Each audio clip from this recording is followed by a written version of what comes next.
आजिकालीर लोक मैंने चाहिए भगवानकर आशीर्वाद पाइबापी भगवान सेमानंकर प्रत्येक मनस्कामना पूर्ण करंतु बोली हेले सेमानंकर कर्म द्वारा सेमाने करि जाइथिबा जीवन रे पाप कार्य द्वारा सेमाने भगवानकर केबे भी हेले कृपा लाभ करि पारंती नाही।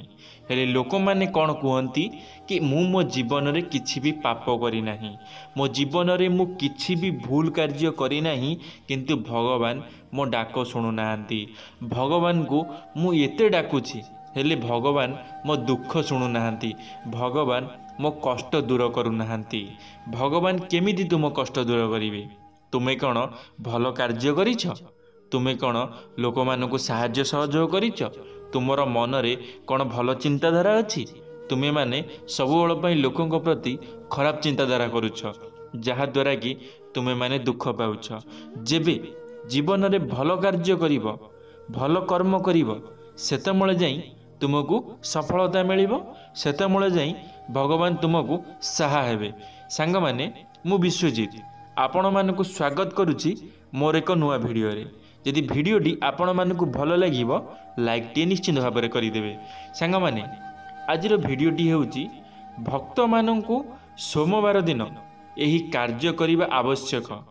प्रभु शिवंक आशीर्वाद मिलिबो, जीवन रे समस्त कष्ट दूर होई जीवो। सांग माने समस्ते चाहितांती महादेवंकर कृपा लाभ करिबा पई, हेले सेमाने करि पारि नथांती। हेले मु आज आपण मानकु जेउ कथाटी कहिबी, यदि आपण माने सही कार्य सोमवार दिन करूछंती ताहले आपण मानकु निश्चित भाव में प्रभु शिवशंकरंकर कृपा लाभ हेबो। सांग माने सोमवार भगवान शिवंक दिन भाव में विवेचना करा जाए। एही सोमवार दिन प्रभु शिवशंकर पूजा अर्चना करा जाई थाए।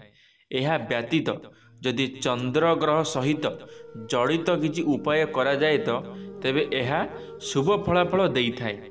शास्त्र अनुसार जदि भगवान शिवंक प्रति टिके भक्ति करा जाए तो महादेव एथिरे संतुष्ट हुअंती एवं तांकर भक्त मानकर समस्त इच्छा पूरण मध्य करिथांती।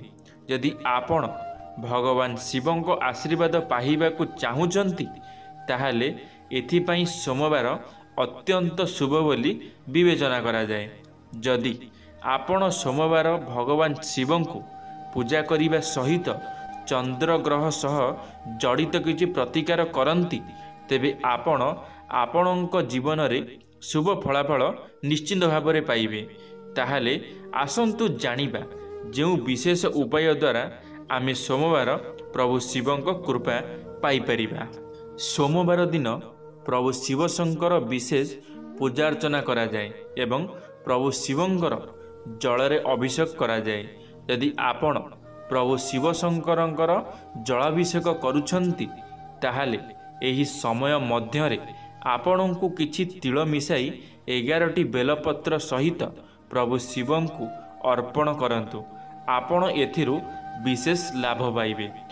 पुरातन विश्वास अनुଯାୟୀ देखिबा तो शिवलिंग उपरे मिश्री अर्पण करिबा परे जल ढालिबा उचित। यदि आपण एही परि पूजा करिवे ताले आपण निश्चित भाव में आपणकर पूजार फल पाई परिबे। ज्योतिष शास्त्र अनुसार जदि जड़े व्यक्तिंक राशि फल रे चंद्र ग्रहण स्थिति दुर्बल अछि ताहाले एही कारणरू जीवन रे अनेक समस्या आरंभ होई थाए। जदि आपण चंद्र ग्रहण अनुकूल प्रभाव पाइबाकु चाहुचंती ताहाले एथिपाई सोमवार दिन आपण समस्त प्रकारर धला खाद्य जेमिति कि क्षीर, क्षीर तैयारी द्रव्य, चाउल, धला तेल, मिठा, बर्फी इत्यादि खाइबे।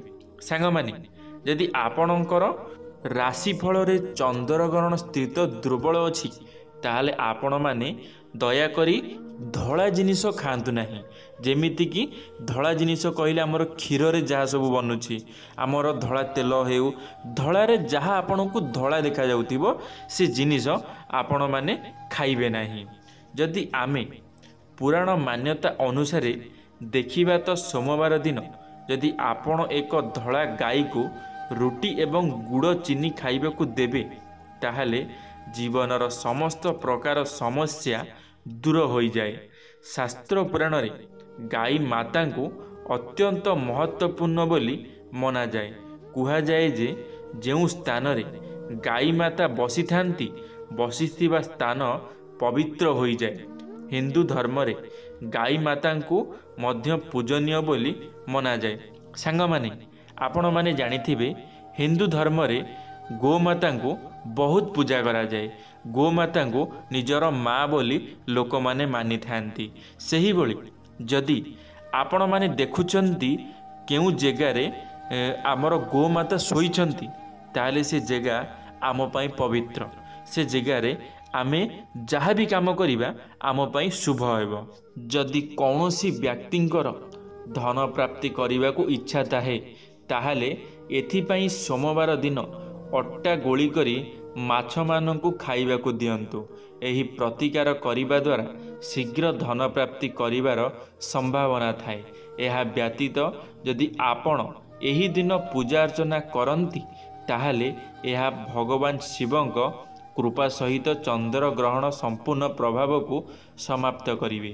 ସାଙ୍ଗମାନେ ଯଦି ଆପଣଙ୍କର କେଉଁଠି ଟଙ୍କା ଫସିକି ରହିଛି କି ଆପଣଙ୍କର କୌଣସି ରୋଜଗାର ହେଇପାରୁନି କି ଆପଣଙ୍କର ରୋଜଗାରରେ କୌଣସି ଘାଟା ଚାଲିଛି ତାହେଲେ ଆପଣମାନେ ଗୋଟେ କାମ କରନ୍ତୁ, ଅଟା ଗୁଳା କରିକିରି ସୋମବାର ଦିନ ମାଛଙ୍କୁ ଖାଇବାକୁ ଦିଅନ୍ତୁ। ଦେଖିବେ ଆପଣମାନଙ୍କର ଯାହା ବି ଅସୁବିଧା ହୋଇଥିବ ତାହା ନିଶ୍ଚିନ୍ତ ଭାବରେ ପ୍ରଭୁ ଶିବଶଙ୍କର ଦୂର କରିବେ। ଧର୍ମଶାସ୍ତ୍ରରେ ଦାନ ପୁଣ୍ୟକୁ ଅତ୍ୟନ୍ତ ମହତ୍ତ୍ୱପୂର୍ଣ୍ଣ ବୋଲି ମନାଯାଏ। ଯଦି ଆପଣ ସୋମବାର ଦିନ କ୍ଷୀର, ଦହି, ଧଳା କପଡ଼ା, ଚିନି ଇତ୍ୟାଦି ଧଳା ଜିନିଷ ଦାନ କରନ୍ତି ଏମିତି କରିବା ଦ୍ୱାରା ଏହା ଲାଭଦାୟକ ହୋଇଥାଏ। ଯଦି ଆପଣ ଚାହାନ୍ତି ଆପଣ ଏହି ଦିନ କ୍ଷୀର ତିଆରି କରି ଗରିବ ଲୋକଙ୍କୁ ଖାଇବାକୁ ଦେଇପାରିବେ। ସାଙ୍ଗମାନେ ସୋମବାର ପାଇଁ ଉପଯୁକ୍ତ କିଛି ବିଶେଷ ଉପାୟ ବିଷୟରେ ଆପଣଙ୍କୁ ସୂଚନା ଦିଆଯାଇଛି। ଯଦି ଆପଣ ସୋମବାର ଏହି ସରଳ କାର୍ଯ୍ୟ କରନ୍ତି ତାହେଲେ ଏହାଦ୍ୱାରା ଭଗବାନ ଶିବଙ୍କ କୃପା ଆପଣଙ୍କ ଉପରେ ରହିବ ଏବଂ ଚନ୍ଦ୍ରଗ୍ରହଣ ମଧ୍ୟ ଶାନ୍ତ ରହିବ। ଶାସ୍ତ୍ରରେ ଉଲ୍ଲେଖ କରାଯାଇଥିବା ଏହି ପ୍ରତିକାର ଗୁଡ଼ିକ ଆପଣଙ୍କ ଜୀବନର ସମସ୍ତ ଅସୁବିଧାକୁ ଦୂର କରିପାରିବ। ସାଙ୍ଗମାନେ ଏ ଭିଡ଼ିଓରେ ମୁଁ ଆପଣମାନଙ୍କୁ ଯାହା ବି ସବୁ କହିଲି ଯଦି ଆପଣମାନେ ସୋମବାର ଦିନ ଏହିସବୁ କାର୍ଯ୍ୟ କରୁଛନ୍ତି ତାହେଲେ ନିଶ୍ଚିନ୍ତ ଭାବରେ ଆପଣମାନଙ୍କର ଜୀବନରେ ପରିବର୍ତ୍ତନ ଆସିବ। ଆପଣଙ୍କର ଅଟକି ରହିଥିବା ପ୍ରତ୍ୟେକ କାମ ପ୍ରଭୁ ଶିବଶଙ୍କର ନିଶ୍ଚିତ ଭାବରେ ପୁରା କରିବେ। ଯଦି ଆପଣଙ୍କର କେଉଁ ଜାଗାରେ କୌଣସି ପଇସା ରହିଯାଇଛି ବା ଆପଣଙ୍କର ବିଜନେସ୍ରେ ଘାଟା ଅଛି ତାହା ମଧ୍ୟ ଆପଣମାନେ ଫେରି ପାଇବେ। ଦୟାକରି ଏଇ ଯେଉଁ କାମ ଗୁଡ଼ାକ ମୁଁ କହିଲି ଯାହା ବି ସବୁ ଆପଣମାନେ ଜାଣିଲେ ସେସବୁ କାମକୁ ଟିକେ ସୋମବାର ଦିନ ପାଳନ କରନ୍ତୁ। ଦେଖିବେ ଆପଣଙ୍କୁ ନିଶ୍ଚିନ୍ତ ଭାବରେ ଶୁଭ ଫଳ ମିଳିବ। ଆପଣଙ୍କର ଯାହା ବି ଅସୁବିଧା ହୋଇଛି ସେ ସବୁ ଦୂର ହୋଇଯିବ। ଜୀବନରେ କେବେ ବି ହେଲେ କଷ୍ଟ ଆସିବ ନାହିଁ। ପ୍ରଭୁ ଶିବଶଙ୍କର ଆପଣଙ୍କ ଉପରେ ନିଶ୍ଚିନ୍ତ ଭାବରେ ସାହା ହେବେ। ଆପଣମାନଙ୍କର ମନସ୍କାମନା ନିଶ୍ଚିନ୍ତ ଭାବରେ ପୁରା କରିବେ। ଧନ୍ୟବାଦ ସାଙ୍ଗମାନେ, ଭିଡ଼ିଓଟି ଶେଷ ପର୍ଯ୍ୟନ୍ତ ଦେଖିଥିବାରୁ ଆପଣମାନଙ୍କୁ ଅଶେଷ ଅଶେଷ ଧନ୍ୟବାଦ। ଆଶା କରିବି ମୋର এই ଭିଡ଼ିଓଟି ଆପଣମାନଙ୍କୁ ନିଶ୍ଚିନ୍ତ ଭାବରେ ଭଲ ଲାଗିଥିବ। ଯଦି ମୋର এই ଭିଡ଼ିଓଟି ଭଲ ଲାଗିଥିବ ଲାଇକ୍ଟିଏ କରିଦେବେ, ସାଙ୍ଗମାନଙ୍କ ମଧ୍ୟରେ ସେୟାର ନିଶ୍ଚିତ ଭାବରେ କରିବେ, କମେଣ୍ଟ ବକ୍ସରେ ଆପଣମାନଙ୍କର ମତାମତ ରଖିବେ, ଚ୍ୟାନେଲଟିକୁ ସବସ୍କ୍ରାଇବ୍ ମଧ୍ୟ କରିଦେବେ। ଧନ୍ୟବାଦ ସାଙ୍ଗମାନେ। ଜୟ ଜଗନ୍ନାଥ, ଜୟ ମା ଶାରଳା, ଜୟ ଶ୍ରୀକୃଷ୍ଣ।